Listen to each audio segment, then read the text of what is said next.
ഇപ്പോൾ ഈ ശബരിമല സ്വർണ്ണക്കൊള്ളയിൽ പുതിയ കണ്ടെത്തലുകൾ വന്നല്ലോ. ഈ PS പ്രശാന്തിനെ സഹിതം പ്രതിയാക്കി കേസെടുത്തിട്ടുണ്ട്. അടുത്ത ഘട്ടം പോളിംഗ് ആരംഭിച്ചു കഴിഞ്ഞു. അതായത് രണ്ടാമത് ശബരിമല ദ്വാരപാലക ശില്പം കൊണ്ടുപോയതിനെക്കുറിച്ചുള്ള എന്തിനു കൊണ്ടുപോയി എന്നുള്ളതാണ് അതിൻ്റെ പ്രധാന ചോദ്യം അവിടെ. അതായത് ഈ 2019 ഇവർ കൊണ്ടുപോയി അതിനകത്തെ ഒറിജിനൽ സ്വർണ്ണമെല്ലാം അടിച്ചു മാറ്റിയല്ലോ. ഈ പാളികൾ എല്ലാം ഇളക്കിക്കൊണ്ടുപോയി ശ്രീകോവിൽ, കട്ടിളപ്പാളി, ദ്വാരപാലക ശില്പം, അതിൻ്റെ പീഠം അതെല്ലാം ഇളക്കിക്കൊണ്ടുപോയിട്ട് അവസാനം അതിനകത്തെ സ്വർണ്ണമെല്ലാം ഇവർ വേർതിരിച്ചെടുത്തിട്ട് പുതിയ സ്വർണം വെച്ച് പൂശി തിരിച്ചുകൊണ്ട് സ്ഥാപിച്ചപ്പം 40 വർഷത്തെ വാറണ്ടി ഇട്ടിട്ടാണ് പോയത്. അപ്പോൾ ഇത് പോയതിന് ശേഷം പിന്നീട് ഇത് 2025 ഇളക്കിക്കൊണ്ടുപോകും.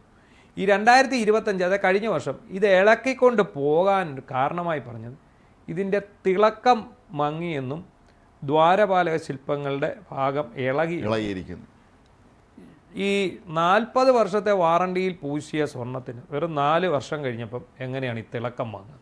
അല്ലെ 5 വർഷം കഴിഞ്ഞപ്പം ഈ തിളക്കം വാങ്ങുന്നത് എങ്ങനെയാണ്? അപ്പോൾ ഇവർ പറഞ്ഞ ഒരു കാരണം ഇത് തിളക്കം മങ്ങിയത് കൊണ്ട് കൊണ്ടുപോയിന്നും മറ്റേത് ദ്വാരപാലക ശില്പത്തിന് തകരാർ സംഭവിച്ചുകൊണ്ട് കൊണ്ടുപോയി. ദ്വാരപാലക ശില്പത്തിന് യാതൊരു പ്രശ്നവും നേരത്തെ ഉണ്ടായിരുന്നില്ല. ഇതിരിക്കുന്ന പീഠത്തിനോ ഏതാണ്ട് വിഷയമാണെന്നാണ് പറഞ്ഞത്. പക്ഷേ ഇത് ഇപ്പോൾ കൊണ്ടുപോകാൻ വേണ്ടി ഈ പീഠം ഇളക്കിയത് ഇതിന് തകരാർ, അതായത് മനഃപൂർവ്വം തകരാറ് നമ്മൾ ഞെട്ടിപ്പിക്കുന്ന വാർത്തയാണ്. ശരിക്കും പറഞ്ഞാൽ വളരെ ദൈവികമായ പരിശുദ്ധമായി കണക്കാക്കുന്ന ഈ സ്ഥലത്ത് മനഃപൂർവ്വം അതിനെ തകരാറ് വരുത്തിയെന്ന് പറയുമ്പോൾ ഇവരെന്തെല്ലാം തകരാറ് ഇതുപോലെ വരുത്തിയിട്ടുണ്ടായിരിക്കും എന്നൊക്കെ ഊഹിക്കാന്നുള്ളതേ ഉള്ളൂ. ശബരിമല അയ്യപ്പ വിഗ്രഹം തകരാറാണെന്നും പറഞ്ഞ് ഇവർ കൊണ്ടുപോയിരുന്നത് അതാണ് ഏറ്റവും വലിയ ഭാഗ്യം. ഇനി അത് കൊണ്ടുപോയിട്ടുണ്ടോ എന്നുള്ളതും ഇപ്പോഴും അറിയില്ല. ഇതിൻ്റെ കാലപ്പഴക്കവും കാലഗതിയൊക്കെ ശരിയാണ്. കാരണം ഒരിക്കലും ഒരു വിദഗ്ധനകത്ത് കയറി ശ്രീകോവിലിനകത്ത് കയറി ഇത് പരിശോധിക്കാൻ പറ്റില്ല.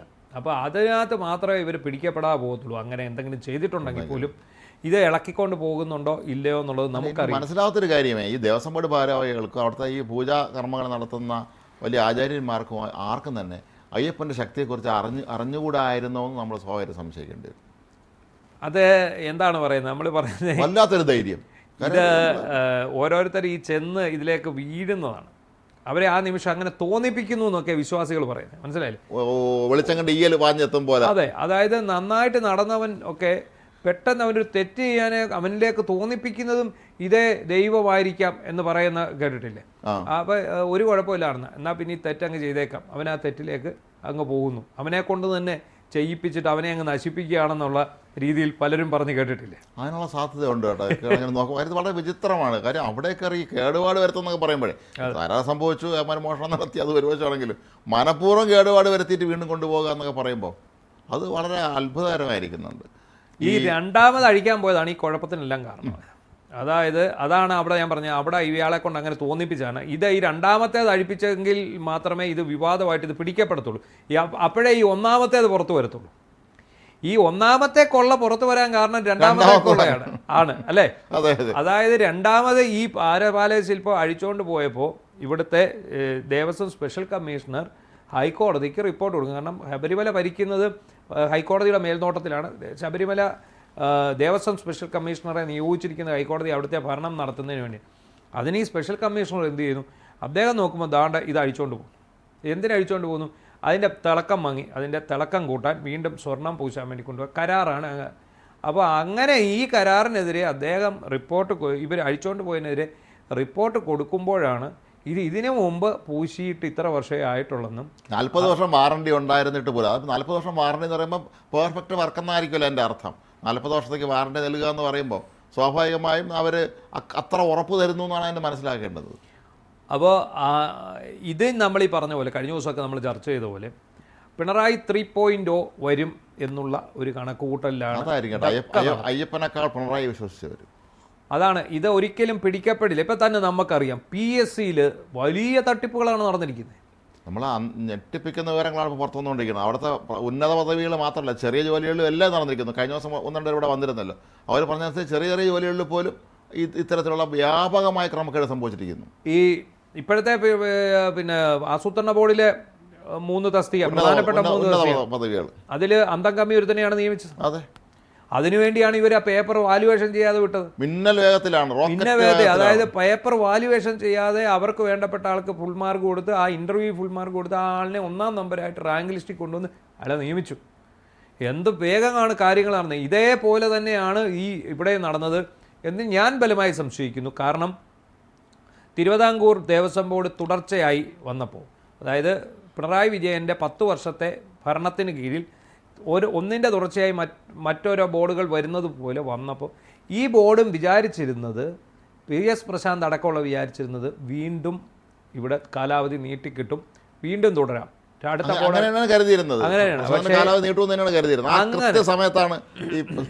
അങ്ങനെ ഇരിക്കുമ്പോഴാണ് ഈ ആഗോള അയ്യപ്പ സംഗമം നടക്കുന്നതും. ഈ ആഗോള അയ്യപ്പ സംഗമം നടന്ന് വെറുതെ ഇരുന്ന ഭഗവാനെ ഉണർത്തി അദ്ദേഹത്തിന് ശക്തി കൂട്ടിക്കൊടുത്തു എന്നാണ് ഇതിനെക്കുറിച്ച് പറയുന്നത്. അതായത് ഈ കടും പ്രയോഗങ്ങളൊക്കെ നടത്തി ഇയാളുടെ പാപം പോകട്ടെ. പിണറായിക്ക് വേണ്ടി പ്രത്യേക പൂജകളും ഹോമമൊക്കെ നടത്തിയിരുന്നല്ലോ. പിണറായിയുടെ അയ്യപ്പ കോപമൊക്കെ അപ്രത്യക്ഷമാകണം, അയ്യപ്പന് അദ്ദേഹത്തോടുള്ള ദ്വേഷം മാറണമെന്നുണ്ടെങ്കിൽ അയ്യപ്പ ചൈതന്യം വർദ്ധിപ്പിച്ച് അദ്ദേഹത്തിനെ ഇതിനകത്തുനിന്ന് അദ്ദേഹത്തെ മോചിപ്പിക്കാൻ വേണ്ടി ചെയ്തതാണ്. എന്താണെങ്കിലും അയ്യപ്പ ചൈതന്യം കൂടിയപ്പോഴാണ്, അയ്യപ്പൻ കണ്ണു തുറന്ന് നോക്കിയപ്പോഴാണ് ചുറ്റിനും കള്ളന്മാരാ, എന്നാൽ പിന്നെ പിടിച്ചേക്കാമെന്ന് കരുതുന്നു. അങ്ങനെയാണ് ഈ ആഗോള അയ്യപ്പ സംഗമത്തിന് തൊട്ട് പിന്നാലെ സ്വർണ്ണക്കൊള്ള പുറത്തു വരുന്നത്. അത് അന്വേഷിച്ച് ചെന്നപ്പോഴാണ് പിന്നിലേക്ക് ഇതിൻ്റെ വേരുകളുണ്ടെന്ന് മനസ്സിലാകുന്നതും ഇവരെയെല്ലാം പൊക്കുന്നതും. അതായത് അയ്യപ്പൻ ആ യോഗനിദ്രയിൽ നിന്ന് ഉണർന്ന് വളരെ നല്ല പവർഫുള്ളായിട്ട് അദ്ദേഹത്തിന് ശക്തി കൂട്ടിക്കൊടുത്തിട്ട് ആദ്യ ഇവന്മാരെ കാര്യത്തിൽ പിടിച്ചു. സ്വാഭാവികം, അങ്ങനെ സംഭവിക്കുള്ളൂ. കാരണം ഈ കള്ളന്മാരെ ദൈവമല്ലേ, ദൈവത്തിനെ പോലും പേടിയില്ലാതെ പിണറായിയിൽ മാത്രം വിശ്വാസം അർപ്പിച്ചുകൊണ്ടേ കള്ളന്മാരല്ലേ. മാത്രമല്ല ഈ പ്രശാന്ത് ദേവസ്വം പ്രസിഡന്റായി വന്ന ഉടൻ തന്നെ ഈ ഉണ്ണികൃഷ്ണൻ പറ്റി വീണ്ടും അയാളെ അടുത്ത് കുത്തിയെന്നാണ്. അയാൾ ഒരു അസ്മാദിയായി പെട്ടെന്ന് കയറി പറ്റുകയും എനിക്ക് തോന്നുന്നത് ഈ അവിടെ വരുന്ന ഈ ഭാരവാഹികളുടെയൊക്കെ തന്നെ അവരുടെ ഇഷ്ടാനിഷ്ടങ്ങളും ദൗർബല്യങ്ങളും എല്ലാം അനുസരിച്ച് കൃത്യമായി അതിനുള്ള കാര്യങ്ങൾ എത്തിക്കുന്ന ഒരാളെ കൂടെ ആയിരുന്നിരിക്കുക ഈ പോറ്റി. ഉറപ്പാണ് അവിടെ ബോർഡിന് മാത്രമേ മാറ്റം ഉണ്ടാകുന്നു. അതെ, അയ്യപ്പനും അവിടെ ഇരിക്കുന്ന അവതാരങ്ങൾക്കും മാറ്റം വരുന്നില്ല. കാരണം നമ്മൾ ഈ ഉണ്ണികൃഷ്ണൻ പോറ്റി വരുമ്പം, പുതിയ ബോർഡ് വരുമ്പം അയ്യപ്പനെ പോലെ തന്നെ ഉണ്ണികൃഷ്ണൻ പോറ്റിയാ പിന്നെ ഉള്ള ആളവിടെ, അയാളെ ചെന്ന് ഇവർ കാണുക, അല്ലെ ഇയാൾ അവിടെ ചെന്ന് കാണും. വേറൊരു സുനിൽ സ്വാമിയുണ്ട്. ഈ സുനിൽ സ്വാമി അവിടെ ഇയാളെ പുറത്തിറക്കി വിടണമെന്ന് പലതവണ ദേവസ്വം ബോർഡിനോട് ഹൈക്കോടതി ആവശ്യപ്പെട്ടു. ആരാണ് സുനിൽ സ്വാമി എന്ന് ചോദിക്കുന്നുണ്ട്. സുനിൽ സ്വാമി വന്ന് അവിടെ അങ്ങ് നിൽപ്പാണ്. അതാണ് ഞാൻ പറഞ്ഞത്, ഇവരൊക്കെയാണ് അവിടെ കാര്യം.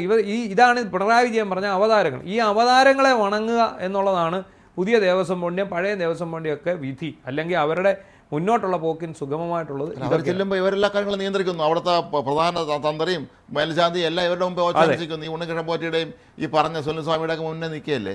സ്വാഭാവികമായും അവരെല്ലാവരും തോന്നും ശരി. മാത്രമല്ല നമ്മൾ ദേവസ്വം ബോർഡ് ഒരു ഭാരവാഹിയായിട്ട് ആദ്യം അവിടെ ചെല്ലുമ്പോഴേ നമുക്കതിനെക്കുറിച്ച് കൃത്യമായ ധാരണ പലർക്കും കാണില്ല.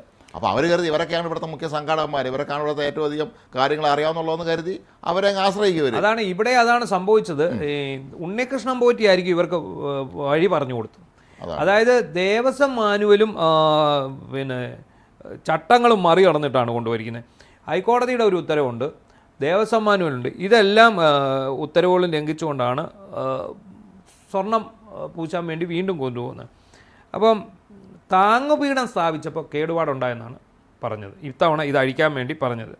അതായത് പുതുതായി ഉണ്ടാക്കിയ ആ താങ്ങുപീഠം അളവ് കൃത്യമല്ലാത്തതിനാൽ സ്ഥാപിക്കാൻ കഴിഞ്ഞില്ല.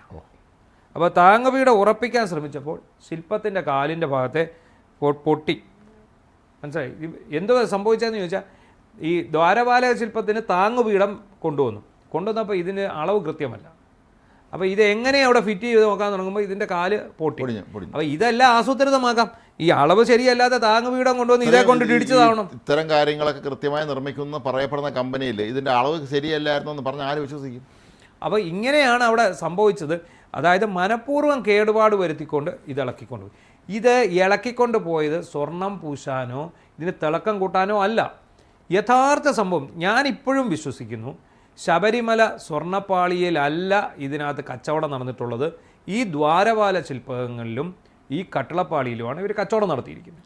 അതായത് ഈ കട്ടിളപ്പാളി, ദ്വാരപാല ശില്പം, അതിൻ്റെ പീഠം, ഇതെല്ലാം തമിഴ്നാട്ടിലും കർണാടകത്തിലും പിന്നെ ആന്ധ്രയിലും തെലങ്കാനയിലും ഒക്കെയുള്ള കോടീശ്വരന്മാരായ അയ്യപ്പ ഭക്തന്മാരെ വീടുകളിൽ കൊണ്ടുവച്ച് പൂജ നടത്തി അവിടുന്ന് കോടിക്കണക്കിന് രൂപ സമ്പാദിച്ചിട്ട് യുവമാർ അതിലൊരു കുഞ്ഞു വീതം എടുത്ത് ഇത് സ്വർണവും പൂശിക്കൊണ്ട് വന്നിരിക്കുകയാണ്. അതുകൊണ്ട് തന്നെ എനിക്ക് തോന്നുന്നത് ഈ കേസിൽ സ്വർണ്ണമോഷണത്തിൽ ഇവർക്ക് വലിയ നേട്ടം ഉണ്ടായിട്ടില്ല. ഈ ഉണ്ണികൃഷ്ണൻ പോറ്റി വാങ്ങിക്കൂട്ടിയ വസ്തുക്കളെയും സ്വത്തിനെയും കുറിച്ച് ആരെങ്കിലും അന്വേഷിച്ചു? അതാണ് അവിടെയാണ് നിങ്ങൾ ശ്രദ്ധിച്ചോളുക. ഇത് കോടതി ചെല്ലുമ്പോൾ ഇവരുടെ പ്രധാന വാദം എന്തായിരിക്കും? ഇത്തിരി പോകുന്ന ഈ 10-30 ലക്ഷം രൂപയ്ക്ക് വേണ്ടി ഈ സ്വർണ്ണപ്പാളി ഇതേ എടുത്തുകൊണ്ട് പോകേണ്ട കാര്യം ഞങ്ങൾക്ക് ഇല്ലല്ലോ, ഇവർക്കില്ല. അപ്പോൾ പിന്നെ എന്തായിരുന്നു ഇവരുടെ ഉദ്ദേശം?